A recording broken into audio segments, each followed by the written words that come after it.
Please welcome President and CEO U.S. Travel Association Roger Dow, President and CEO Visit Philadelphia Meryl Levitz, and co-founder and editor-in-chief Skift Jason Clampet.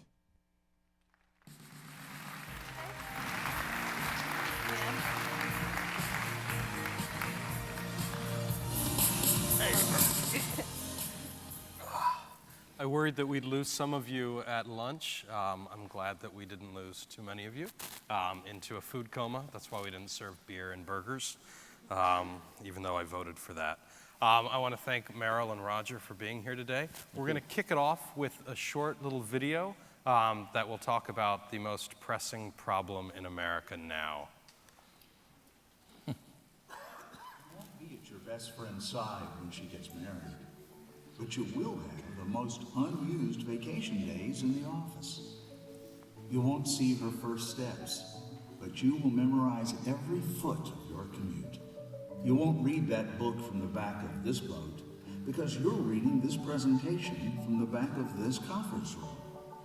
And the only anniversary you'll take time to celebrate this year will be held in the break room. She'll still get married. She will still learn to walk. That boat will still set sail. If you don't take time off, the only thing missing will be you.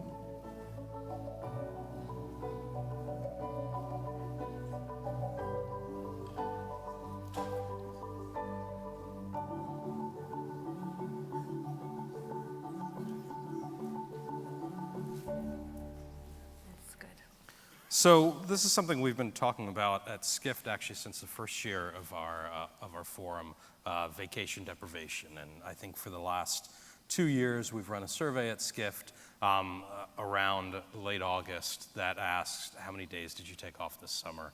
And it always comes back rather depressing. Usually about half of the audience has taken off 2 days or less. And this is usually, the surveys go out to over 2,000 people.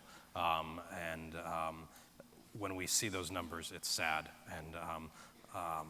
So let's talk a bit about that. You know, this is something that, while those of us in the travel industry think it's terrible because it's bad for business, but it's also something shown to hurt productivity. For people in the travel startup business, it's what makes their job so challenging because we don't travel enough. What's really kind of the economic impact, Roger, of not having fun and not taking a vacation? Well, when you look at it, Jason, it really goes even beyond travel, but we've become, as you said, a no vacation nation, and we talk about a term called work martyrs. We're all work martyrs. The rest of the world thinks we're crazy, but in 2000, we took 20.3 days of vacation. Last year, as a group, we took 16.2. So we've given back a week, and it's a real challenge, and to productivity, to families, to relationships. We went out and talked to children, and children said, hey, my mom or dad missed 3.3 times they should have been at my recital or at my soccer game or whatever. I wish they never disconnect. They come home and they work all night, and the only time I get quality time with them is on vacation. And so, you know, when you look at other countries out there, are there models where you're like, okay, let's do that. Let's go then lobby Congress and say, hey, let's get mandatory, you know, vacation days. I think the U.S. is only matched by China as being the only industrialized nation that doesn't have mandatory vacation. So is that something that has to be legislated? No, I think that would be a big mistake to legislate it. But what we've got to do is we've got to get a dialogue going on that, hey, this is important.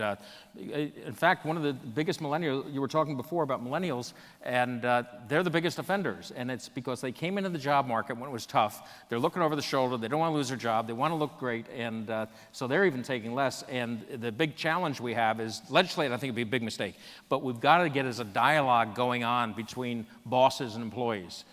Bosses say, great idea, good for productivity, I get it. Employees say, I'm much better when I take my time off, I come back refreshed. The problem's in the middle. And the middle manager says, I know you want to take off next month, but we got the big event coming. Could you push it off a while? And most employers are saying, I never hear that dialogue. And we need to have a dialogue, and us as an industry have to get it going about, hey, why it's so important. And it's big money. 650 million days go unused that people are paid for, they never took. Depending on who you talk to this year is, it's great for tourism in the U.S. It's great for consumers in the U.S. The power of the dollar, so being able to go abroad, of course, the cheapness of gas, being able to travel anywhere in the U.S. For travel brands, that's not necessarily fantastic because the inbound tourism has dropped down. I think that the challenge of Canada, which Brand USA has talked about, they need to go shopping for people elsewhere because of the strength of the dollar. What's kind of the best way to describe the mixed bag this year? Meryl, you were telling me backstage that this summer was fantastic in Philly. What made it fantastic from what you've seen? Well, as Forbes magazine said, Philadelphia seems to be having a moment, but it's taken over 20 years to make that moment. And what we're having now is a string of moments. So I think that we've really built up equity over time in the marketplace, building on the fact that our location is so good no matter what the economy is. We live within a 5-hour drive of a quarter of the country's population, and we've zeroed in on that population, making sure that people not only can come, but can come back, because there's always one more restaurant they want to go to, one more corner they want to turn. And that's an extremely important thing, to be out there consistently, because as Roger said, there's many excuses out there for not going anywhere. And so you have to be out there in a consistent, engaging, warm, fun basis so that whenever the spirit hits someone, you're top of mind on social, on digital, on traditional, earned, owned, paid. And then we were very fortunate to have punctuation marks in the last year. One was called the DNC. We'll have the NFL draft in April. We had the first American visit of the Pope last year, and we built on those to work with the media who came, who might not ordinarily have come, to make sure there were destination stories, not only religious stories or political stories or to come football stories. So I think the fact of just being out there, the Saab commercial years ago used to say, people will always want to be somewhere else. And so our goal is, no matter what there is out there distracting them, we want to be there somewhere else. Roger, on a national level, how do you see both destinations, markets like New York, for instance, or Orlando, that have a big international audience, especially from the UK, where Brexit concerns and the lost value of the pound. How do you see them reacting and kind of rethinking how to attract a different set of consumer? I think what I'm seeing is those markets, the larger markets, are beginning to push more value. We're seeing a little trade down from one product to another, perhaps at a lower price point. But still, the numbers are still there. We're still predicting we'll have over 2% growth in international. Insight just said that the number of people looking to come to America just in the next 60, 90 days is like 16%, and we only get 6% of the market. So we're still, I think, a place where we want to be. I see people in Canada and Europe are obsessed with the dollar. We never look at it. We just go to London and say, oh my God, it was expensive this year. Oh gee, it was a good deal this year. We never think about it. They do. And so areas in Florida are having to really begin looking at different areas. NYC and Company is looking at other markets to push, but Brexit will probably cost us, we think, about 500,000, and Great Britain and UK is our largest international market, but other markets are making up for it. 500,000 visitors? Pardon? 500,000 visitors? 500,000 visitors, Great Britain. That's what our people are projecting, and we'll see. We'll see. They also projected that Brexit wouldn't pass. So, So let's listen to somebody else. Speaking of voting and politics, Meryl, I'll ask the easy political question first. You've run Visit Philly through multiple administrations. Yes. And starting really, actually, when I moved there in the mid-'90s, when things were much more challenging than they are now, and coming out of the crack 80s and things like that, which were a huge challenge for anybody who lived there. How do you, in tourism marketing, how do you work with administrations to think about the long haul past the next election? And do you see yourself kind of as have to be the conscience of the city? Whoa. I'll have to buy a different wardrobe for that, I think. I've worked with 7 mayors now, and well, I'd actually have to say 8 because one had such a split personality that I think he has to count as 2 people. So we're not taping, are we? Of course not, no. But, right. So I think with each one of them, it was really important to show them what tourism and hospitality could do for them, so that when an opportunity came along, like a DNC or an NFL or whatever, it's important for them to know that we are there for the city. It's also important for these gentlemen, and they have been all men, so I'm saying it that way, who respect power, to understand that hospitality and tourism is a power base that is made up of many power bases. And that's why it's important to have a U.S. Travel Association, to know that there's something national out there. And then locally in Philadelphia, the LGBT market is a really strong power base, so's the African American market. And they know that we advertise heavily that Philadelphia is an LGBT-friendly market. We did the first television commercial that was openly gay, and our advertising to the African American market and seeking out of various markets within the African American market have been extremely important too. So I feel when I meet with a mayor or a governor that I have several people on my side, really important stakeholders who believe that our tourism campaigns are important and should be funded. Nevertheless, we've never relied just on the hotel tax. In our 20 years, the hotel tax has generated about $104 million.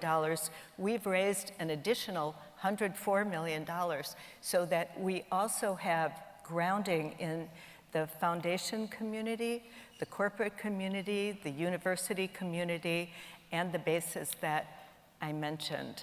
And we transcend administrations. Our chairman says that actually it's the mayors and governors who are tourists because they're just there for 4 or 8 years, and we're there all the time. Does he say that in front of them? Oh, yes, in various ways. And they like that too. So, you know, on the national level, Roger, we've talked before, and I've heard you speak before about kind of the education process that the current president went through in learning the value of tourism, and started off with everything about, hey, meetings are bad, and you know, don't do fancy things, and take your salespeople to great resorts. And there was a big learning process that had to take place. What if you had to sit down with a President Clinton or another person, what do you think? Come on, Jason, you can do it. Come on, you can do it. Yeah. What do you think, what's kind of the first step of saying, okay, let me teach you about tourism and its impact on the U.S.? First of all, I came prepared to talk about sex and religion, so you kind of threw me a foul ball there. But we did have a learning process with the President Obama. I mean, you recall he said you can't go to Las Vegas for the Super Bowl and the taxpayers dime. And yet, a bunch of CEOs, first time we met with the sitting president, and I watched the learning of this administration, who's done phenomenal things in bringing down visa wait time, creating Brand USA, creating more visa waiver countries, TSA pre-check, all those things. And I have to sit down with both of them now. We're cover our bets. Unlike, I'll pronounce both their names, but the bottom line is we're working with both of them. The Trump team and Hillary's team. We had the advantage of getting together with Hillary when she was Secretary of State, and she understands that visitation from outside the United States is our stealth public diplomacy. It really makes people feel good about America, and it's one of the important things. Donald has hotels, and in looking at him, he understands what happens to a market and a big city market due to international travel. So we think actually we're at a better starting point with either one of them. But let me tell you, we're covering our bets. We're both working both sides because we need the next administration to come in and push further beyond the good stuff that this administration has done. Mm-hmm. And where, so following 2008 financial crisis, you know, travel and tourism was really able to argue about their importance in basically the rebirth, and has played a key role in especially lifting some people in the middle class through entry-level jobs and things like that. What are the kind of lessons learned over the last few years about demonstrating the power of the industry do you think are going to best position you for the next few years? Well, I think when I got in this role, I came out of the hotel business, and I didn't even know some of the challenges we had. And the message we've got to, I used to say we're the Rodney Dangerfield of industries. We got no respect. But now we've been pounding away at the jobs and how 1 in 9 Americans get their job from our industry. We've added jobs faster post-recession than any other industry by, some 19%. Our wages are going up 10% faster than the rest of the industry. We're the darling of inbound exports. It's counterintuitive. We're an export because someone buys a Dell computer outside the U.S., or they come spend money here, it's an export. So it's all of those things of getting people to understand this is your stealth diplomacy. This is your jobs creator. This is the front door to economic development. No one ever bought a second home or moved a company somewhere until they first went there on a trip to a meeting, a convention, or a vacation. Mm-hmm. Meryl, you've argued that DMOs need a kind of a better seat at the table when it comes to city development issues or regional development issues. How do you successfully argue for tourism's role in, where a city moves a highway or where they do new construction or things like that? What's the most effective way to say we need a seat at this table and need to be able to be a part of this discussion?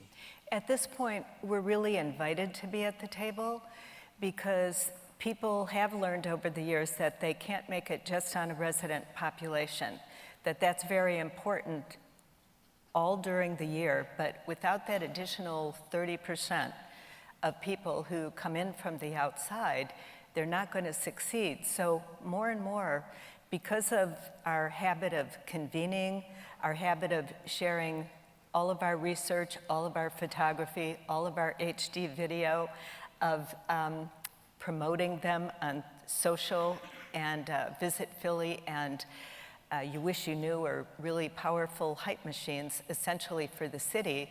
They want to make sure that what they get built or what they do is useful.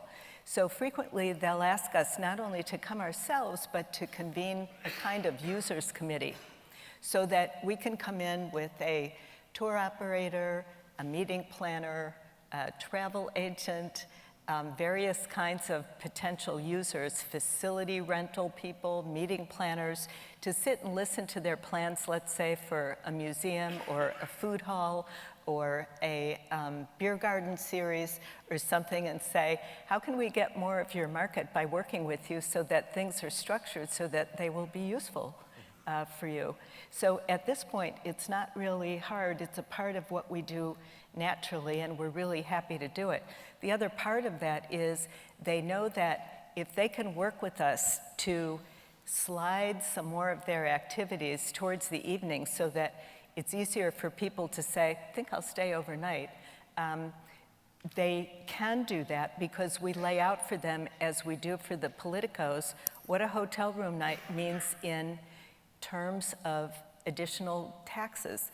Sales tax, use and occupancy tax, and then all the consumption taxes, liquor by the drink tax, the hotel tax, the entertainment tax, everything you can tax. So I think it's become just part of the due diligence, and it's really nice to see because the things that have opened lately have been successful, and by lately I mean in 5-6 years. Mm-hmm. Last question. One thing we didn't have 8 years ago was Brand USA. And I think after a few bumpy years at the start, they've kind of figured out their role and figured out how to play with all the constituents, whether it be big states like California, big cities like New York, or slightly smaller markets, but no less important, like Philadelphia. What do you see the near-term impact of Brand USA being in the last few years of inbound, and where they can be in the next few years, Roger. Yeah, we've really begun seeing Brand USA beginning to make a good difference. We're seeing markets where intent to come here and visitation is going up like 10%. And the most important thing with Brand USA is it levels the playing field. If you're in California, you got over $100 million. You're in Las Vegas, you got 270. If you're in Florida, you got 100 million. But other places don't have that. And this is the ability for other people to tell their story or target. The other thing that they allow them to do is it used to be, if you're Philadelphia, you'd bring a fam trip just to Philadelphia, and they'd go home. Then you bring one to New York, and they'd go home. Now they can do the fam trip that goes New York, Philadelphia, Washington, Chicago, and go home. So it allows us to go across the board and sell America versus individual destinations or states. Right. Well, I want to thank both of you for being with Thank us you. today. It's been wonderful. Thank you. Thank Thank you. you.